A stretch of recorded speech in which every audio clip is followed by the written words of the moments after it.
నారా చంద్రబాబు నాయుడు గారు మరి ప్రజలు ఆశీర్వదించారు. మరి ఆయన పరిపాలన సాగించాలి తప్పితే ఇలా వైఎస్ఆర్ కాంగ్రెస్ పార్టీ నాయకుల మీద, కార్యకర్తల మీద, సానుభూతి పరుల మీద, అభిమానుల మీద దాడులు చేయటం ఏమాత్రం ఇది న్యాయంగా లేదు.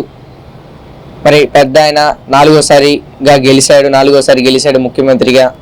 మరి ఏదైతే ఆయన ఈ సూపర్ 6, సూపర్ 7 అనే హామీలు ఇచ్చాడో అవి అమలు చేయాలి తప్పితే అవి అమలు చేయకుండా వైఎస్ఆర్ కాంగ్రెస్ పార్టీ నాయకుల మీద, కార్యకర్తల మీద దాడులు చేయటం, అలాగనే జగన్మోహన్ రెడ్డి గారికి కనీసం ప్రతిపక్ష హోదా, రాజ్యాంగబద్ధంగా ప్రతిపక్ష హోదా ఇవ్వాలని రాజ్యాంగంలో ఉందంట, అయినప్పటికీ కూడా ఇవ్వలేదు. అయినా కానీ అవన్నీ పట్టించుకోకుండా జగన్మోహన్ రెడ్డి గారు ఏదైతే ఆంధ్ర రాష్ట్రంలో హింసాత్మక సంఘటనలు గతంలో 2014లో కూడా చంద్రబాబు నాయుడు గారు గెలిచారు, కానీ ఇలాంటివి జరగలేదు. కానీ ఇప్పుడు 2029లో చంద్రబాబు నాయుడు గారు 4వ తడవు గెలిచాడు. ఇలాంటి జరగటం అసలు విచిత్రంగా ఉంది. ఆస్తులు ధ్వంసం చేయటం, ఇళ్లలోకి వెళ్ళి కొట్టడం, అసలు వైఎస్ఆర్ కాంగ్రెస్ పార్టీ కేవలం ఓటేశాడని, ఎలక్షన్ ప్రచారాల్లో తిరిగారని వాళ్ళ మీద దాడులు చేయటం అనేది ఏమాత్రం కూడా న్యాయం కాదు. ఖచ్చితంగా జగన్మోహన్ రెడ్డి గారు మళ్ళీ ఓదార్పు యాత్ర లాంటివి చేపడతాడు, కార్యకర్తలకు అండగా ఉంటాడు.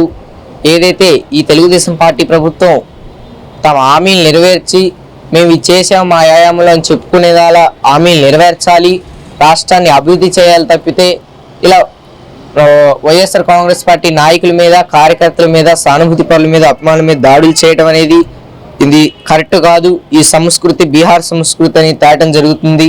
ఏదైతే సూపర్ 6 హామీలు నెరవేర్చకుండా కేవలం ఇలా దాడులు చేస్తే ప్రజలు, ఇటు వైఎస్ఆర్ కాంగ్రెస్ పార్టీ ఎమ్మెల్యేలు, ఎమ్మెల్సీలు నోరెత్తకుండా పడుంటారనే ఉద్దేశంతో ఈ కూటమి ప్రభుత్వం ఇలా దాడులు చేస్తుంది. అయినప్పటికీ కూడా వీళ్ళు ఎన్ని దాడులు చేసినా, ఎన్ని విధ్వంసాలు చేసినా పైన దేవుడు అనేవాడు ఒకడు ఉంటాడు. ఖచ్చితంగా కూడా 2029లో మళ్ళీ ఏదైతే ఇప్పుడు ఎలాగైతే ప్రజలు తీర్పిచ్చారో అప్పుడు అలా వైఎస్ జగన్మోహన్ రెడ్డి గారికి తీర్పిస్తారు. అప్పుడు పరిస్థితి ఎలా ఉంటుంది ఆలోచించుకోవాల్సిన అవసరం ఉంది తెలుగుదేశం పార్టీ వాళ్ళు. ఎందుకంటే కార్యకర్తలు అందరూ ఆయుబాయిగా ఉండాలి. ఒకటండి ఏంటంటే గతంలో కార్యకర్తలను నిర్లక్ష్యం చేశారు, అందువల్లే ఈ ఘోర ఓటమి అది ఇదని రకరకాలుగా వదంతులు వచ్చినాయి.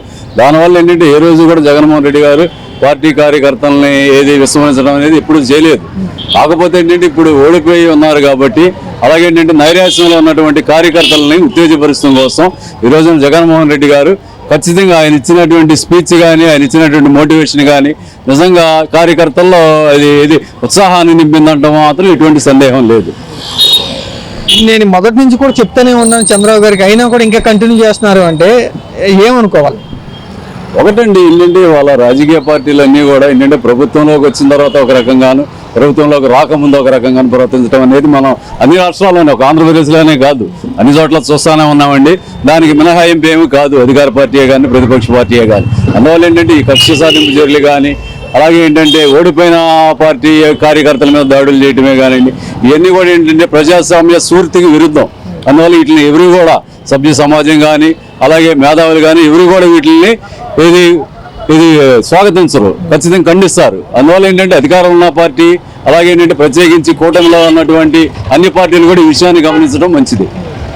మేము అధికారంలోకి వస్తే నేను చెప్పినా కూడా మా కార్యకర్తలు వినే పరిస్థితి ఉండదు, నేను ఆపలేనంటూ జగన్ గారు అంటున్నారు.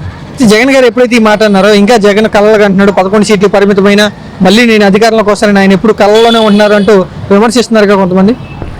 ఒకటి సార్ ఏంటంటే అలా ఆ రకంగా అనుకుంటే గతంలో 23 సీట్లు వచ్చినటువంటి తెలుగుదేశం పార్టీ మొన్న 2024లో అధికారంలోకి వస్తుందని ఎవరన్నా ఊహించారా చెప్పండి?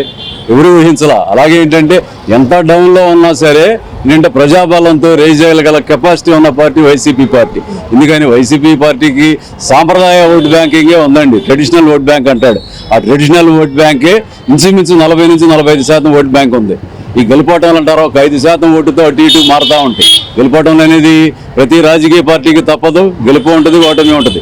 అలాగే ఏంటంటే జగన్మోహన్ రెడ్డి గారు ఏది గెలిస్తే పొంగిపోవటం, ఓడిపోతే కుంగిపోవటం అనేది ఉండదు. ఎందుకని ఆయన ఒక మహా పోరాట యోధుడు ఒక రకంగా చెప్పాలంటే. ఆయన కాంగ్రెస్ పార్టీలో ఉన్నప్పుడు సోనియా గాంధీని వ్యతిరేకించి బయటకు వచ్చి 16 నెలలు జైల్లో పెట్టినా సరే మళ్ళీ జైలు నుంచి బయటకు వచ్చి పాదయాత్ర చేసి పీపుల్స్ మ్యాండేట్తో ఆంధ్రప్రదేశ్లో అత్యధిక మెజార్టీతో ఒక చరిత్ర సృష్టించి అధికారంలోకి వచ్చిన విషయాన్ని రాష్ట్ర ప్రజలు ఎవరు కూడా మర్చిపోలేదండి. అందువల్ల ఏంటంటే ఈ రోజున వైసీపీ ఇవ్వాలి కాబట్టి రేపైనా సరే మళ్ళీ అధికారం చేపట్టడం అనేది పెద్ద విషయం ఏమీ కాదండి. వ్యాప్తంగా కూడా కూటమి వచ్చినాక ఎక్కువగా నేరాలు జరుగుతున్నాయి, హత్యలు జరుగుతున్నాయి, వైసీపీ పార్టీ కార్యకర్తల మీద దాడులు జరుగుతున్నాయి అంటూ వైసీపీ పార్టీ చెప్తోంది. ప్రస్తుతం పరిస్థితులు చూస్తే అలాగే ఉన్నాయంటారా? ఖచ్చితంగా అన్న. ఇప్పుడు మన రాష్ట్రంలో చూస్తే కూడా మీరు మన హోమ్ మినిస్టర్ గారు ప్రమాణ స్వీకారం చేసి తీసుకున్న రోజు నుంచే కూడా మనకి ఇట్లాంటి హత్యలన్నీ జరుగుతూ ఉన్నాయి. మరి నోరు తెరిస్తే పవన్ కళ్యాణ్ గారు నా ఆడపడుచులు వీరమహిళలు అది ఇది అంటాడు. మరి ఇన్ని జరుగుతున్నా కానీ ఇంతవరకు బయటకు వచ్చి ఒక మాట మాట్లాడకపోవటం మరి ఆశ్చర్యంగా కలిగిస్తూ ఉంది. మరి అంటే దీనికి అంతా కూడా ఒకటే కారణం, ఎప్పుడైతే మీరు మనకి ఎలక్షన్ ముందు ఏదైతే ఎవరన్నా మహిళని అత్యాచారం ఇట్లాంటివి ఏమైనా చేస్తే వాళ్ళని శిక్షించే అధికారం మనకు లేదు, 2 బెత్తం దెబ్బలేసి వదిలేయాలని ఏదైతే అన్నాడో పవన్ కళ్యాణ్, దాన్ని వీళ్ళందరూ ఆదర్శంగా తీసుకున్నట్టుంది. అలాగే లోకేష్ గారు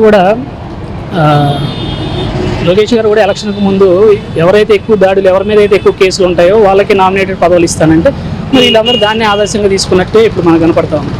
కూటమి ప్రభుత్వం వచ్చిన దగ్గర నుంచి పరిపాలన ఎలా చేస్తున్నారు అంటే ఏమంటావు? అబద్ధపు హామీలతో అధికారంలోకి వచ్చిన తర్వాత ఒక రాజకీయ నాయకులు ప్రజల్ని ఏ విధంగా మోసం చేసేస్తారో ఈ ఎన్నికల్లో నిరూపితమైందనమాట. వీళ్ళు ఏం చెప్పారు?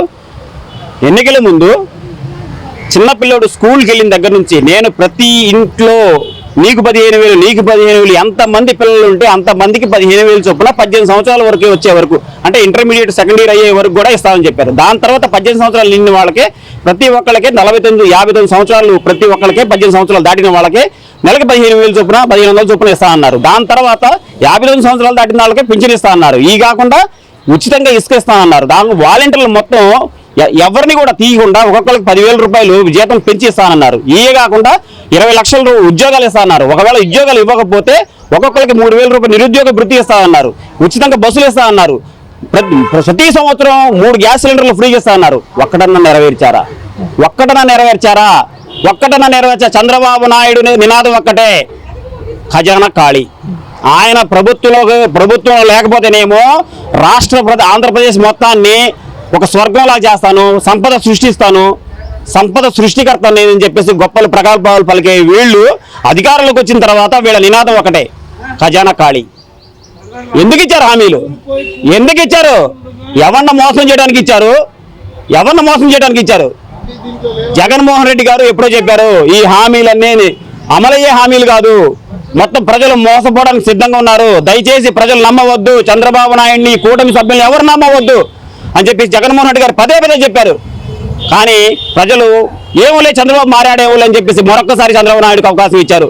కానీ చెప్పిన హామీలు ఏ ఒక్క హామీ అయినా నెరవేర్చారా?